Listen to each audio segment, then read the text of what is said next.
umaga po sa bawat isa. Purihin ang Diyos na buhay, dakila at tapat na ating mga buhay. Salamat sa Panginoon sa umagang ito. Ang pag-aaral ng salita ng Diyos ay nagmumula po dito sa DFC Taiwan, Door of Faith Chungli, sa pangunguna po ng ating buting Pastor Jasper Tria, kasama ng kanyang kabiyak, Pastora Irish Tria. Salamat sa Panginoon. In behalf of Door of Faith Chungli, kami po ay bumabati ng 50 katapatan ng Diyos sa Door of Faith Centro. Salamat sa Panginoon. Purihin ko ang Diyos na buhay. Sa umagang ito, tayo ay aawit sa Panginoon at magpupuri sa ating Diyos. Sabi po doon sa awit, Diyos ng pag-asa. Amen. Salamat sa Panginoon. Tunay nga na sa Panginoon natin masusumpungan ang tunay na pag-asa. Kaya sige po, tayo po ay umawit sa Panginoon. Magbigay po tayo ng papuri sa ating Diyos. Hallelujah. Hallelujah. Purihin kayo, Panginoon. Hallelujah. Napakabuti po ninyo, O Diyos. Hallelujah. Salamat po, Panginoon. Ang pag-asa namin ay nasa inyo, O Diyos. Salamat po sa tagumpay, Panginoon. Hallelujah. Hallelujah. Sige po, tayo po umawit sa ating Panginoon. Aming Diyos na dakila at walang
Lord deserve.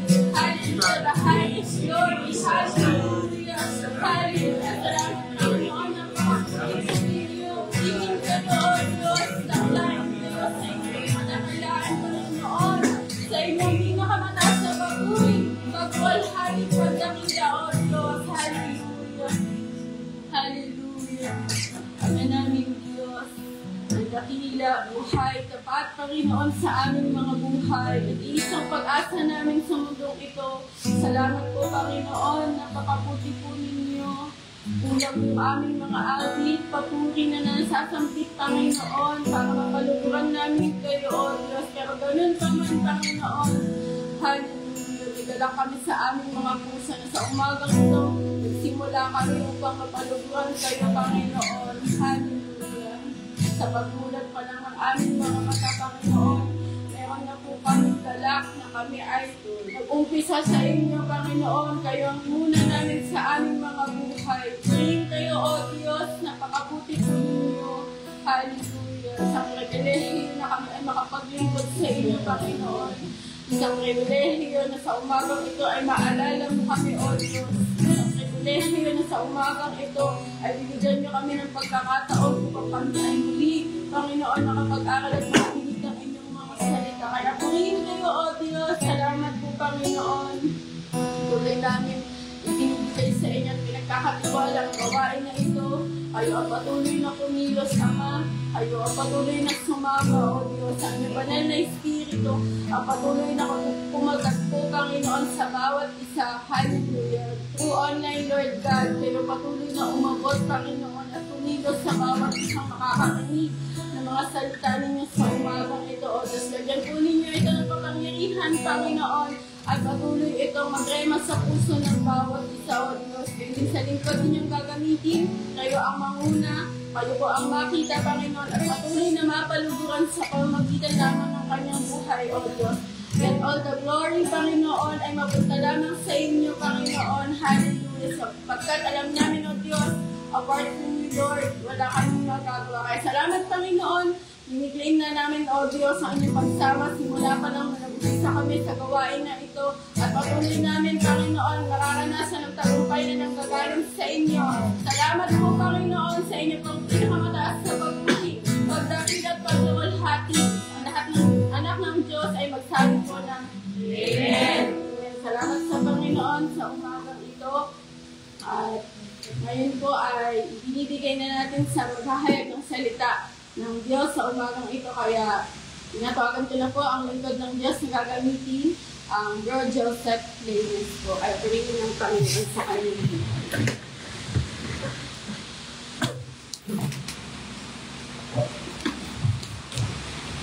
Purihin ko ang Panginoon at isang napagpalang umaga po sa bawat isa.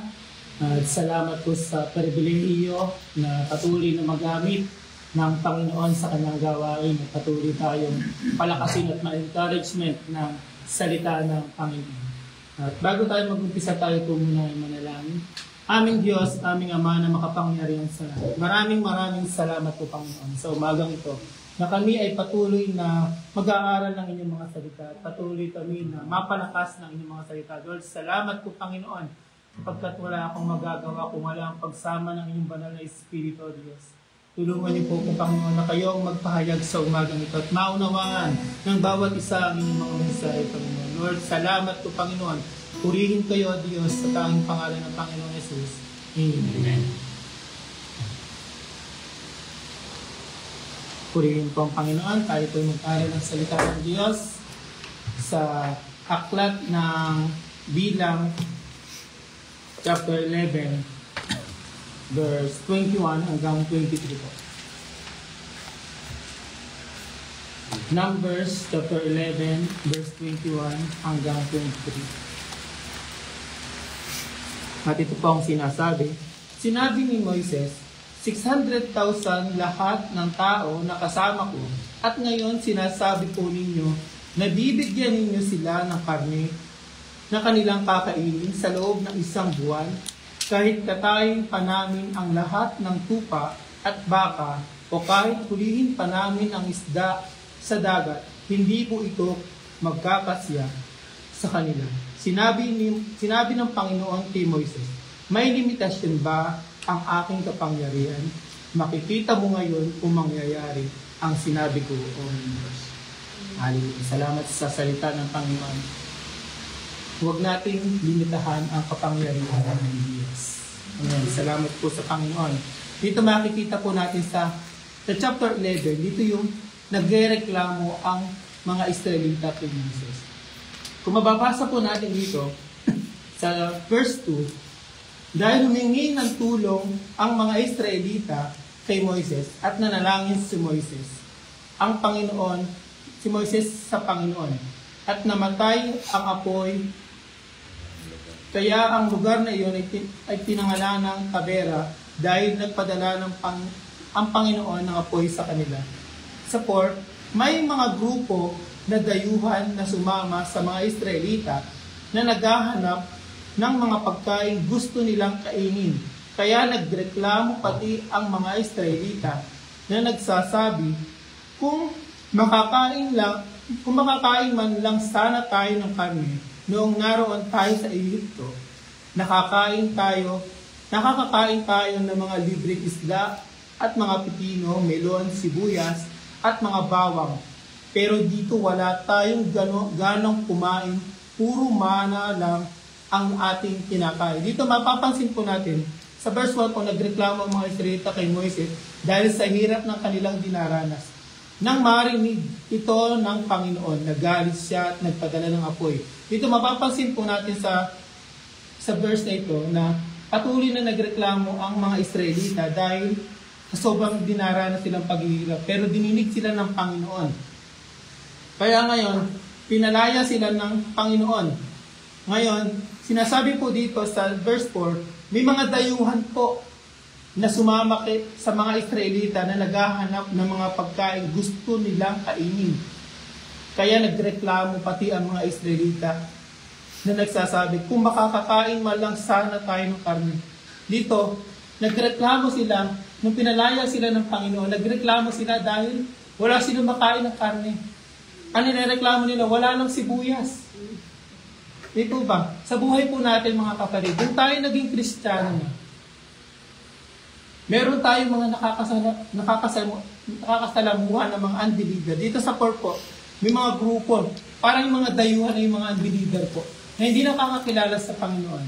Nung tayo ay nakakilala na sa Panginoon, mga kapatid, tayo po ay nakalaya na sa mundong sa sanlibutan. At hindi na natin ginagawa yung mga dapat ginagawa ng mga Kristiyano. Simula nung tayo ay naging Kristiyano, meron mga tayo nakakasalamuha o nakakasama ng mga unbeliever na napakasaya, na naghahanap na patuloy na nakakaranas ng mga pagpapala. Bakit ganito? Dati, nung wala pa ako sa Panginoon, ginagagawa ko to, nakakain ko ito. Lahat ng gusto ko, nakukuha ko. Bakit nung simula nung lumapit ako sa Panginoon, hindi ko na ito nagagawa? Diba, minsan dumarating sa time na nagre-reklamo tayo sa Panginoon. Bakit ganito? Simula nung naging Kristiyano ako, puro reklamo na lang. Kaya nga, salamat sa Panginoon. Dahil dito sabi sa 6, pero dito wala tayong ganong kumain, puro mana na lang ang ating kinakain. Mga kapatid, ganito ba tayo mga kapatid na sa panahon na tayo ay nag-aaral ng salita ng Panginoon, na umaattend tayo ng mga gawain, pinagsasawaan po ba natin ang salita ng Panginoon? Nagreklamo ba tayo, bakit ganito? Paulit-ulit na lang ang salita ng Panginoon. Diba, dapat magagalak tayo dahil ang salita ng Diyos ang pinagmumula ng buhay na walang hanggan. Kaya yung mga Israelita, puro reklamo sila, pinagsawaan nilang mana. Kaya salamat sa Panginoon at patuloy tayo na huwag magreklamo, huwag nating limitahan yung magagawa ng Panginoon. Sabi tanong po tayo dito sa verse 10, narinig ni Moises ang reklamo ng bawat pamilya sa pintuan ng kanilang mga tolda. Kaya nagalit ng matindi ang Panginoon sa kanila at dahil dito, nabahala si Moises. Hindi naman totally na kay Moises sila nagreklamo kundi sa Panginoon. Kasi ang Panginoon naman talaga ang nagpalaya sa kanila. Si Moises ginagamit lang ng Panginoon. Amen. At salamat sa Panginoon. Tayo mga kapatid, patuloy tayo na kung tayo tinawag at pinili ng Panginoon, pagtapatan po natin ang pagkatawag sa atin ng Panginoon. Huwag tayo magreklamo kung nahihirapan tayo. Kung meron tayo mga pinagdadaanan, mga sitwasyon, magpatuloy lamang po tayo. Huwag tayong titigil sa paglilingkod. Ano man yung sitwasyon, ano man yung mga nangyayari, magtiwala lang po tayo sa Panginoon. Sabi dito, nagtanong si Moises sa Panginoon, bakit niyo po ako binigyan ng inyong lingkod na malaking problema? Ano po ba ang ginawa ko na hindi kayo natuwa? Kaya ibinigay ninyo sa akin ang problema ng mga taong ito. Mga anak ko ba sila? Ama ba nila ako? Bakit niyo sinasabi sa akin na alagaan ko sila? Katulad ng isang yaya na kumakarga sa isang bata.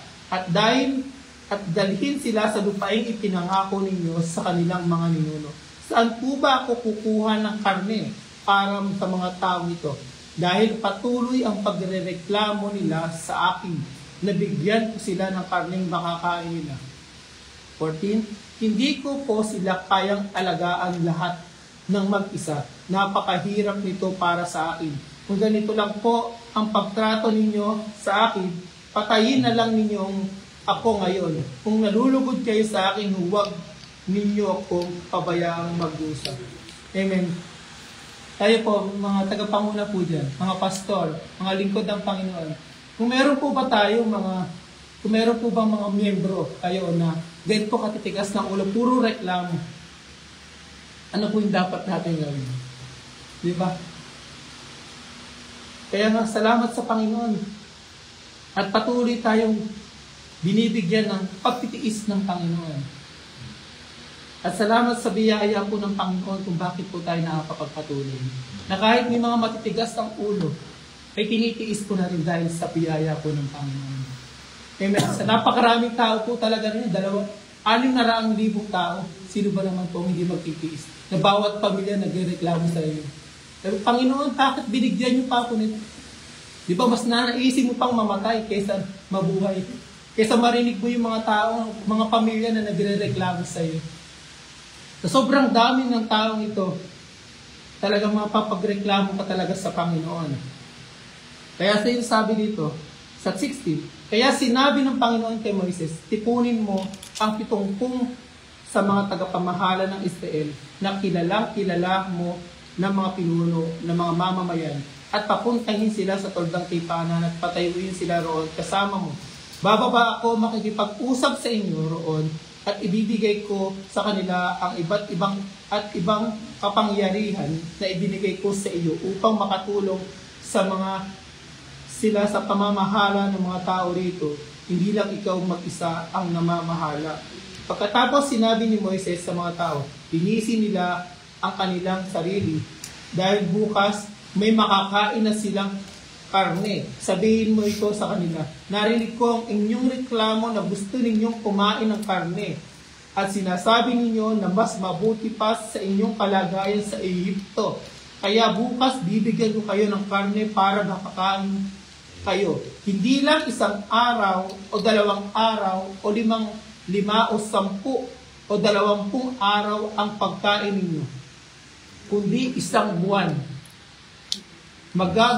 Hanggang magsawa kayo at hindi na kayo makakain ito. Dahil itinakwil ninyo ako na sumasama sa inyo at nagrereklamo kayo sa akin na sana'y hindi na lang kayo umalis sa Ehipto.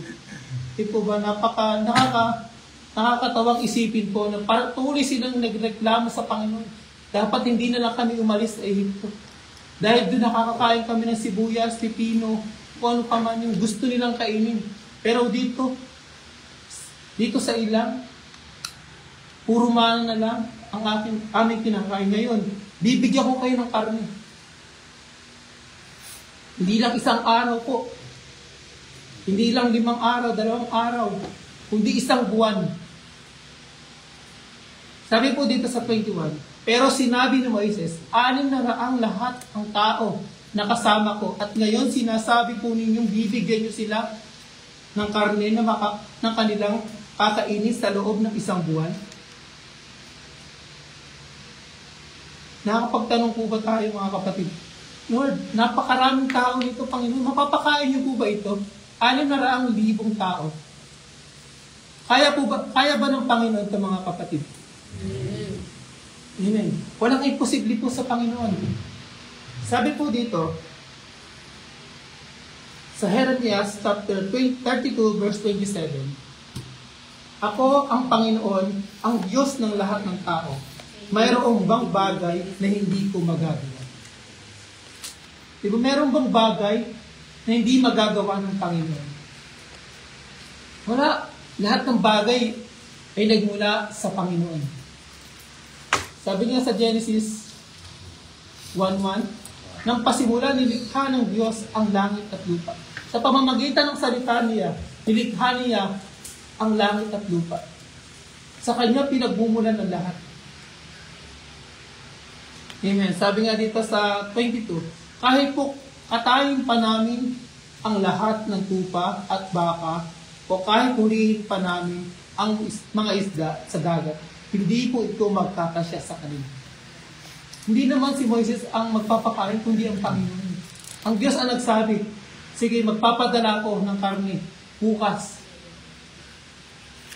Hindi naman talaga si Moises, kundi ang Panginoon ang magsusupport, ang magpo-provide ng lahat ng pagkain. Amen. Hindi na tayo kailangan mag-alala. Kung napakaraming tao, napapakainin, ang Diyos ang magpo-provide ng lahat. Kaya huwag tayo mag-alala, huwag tayo mag-alinlangan. Huwag nating imitahan yung kapangyarihan ng Panginoon. Dahil sa Kanya nagmula ang lahat ng bagay. Amen. Purihin po ang Panginoon. Sabi nga po dito sa Bilang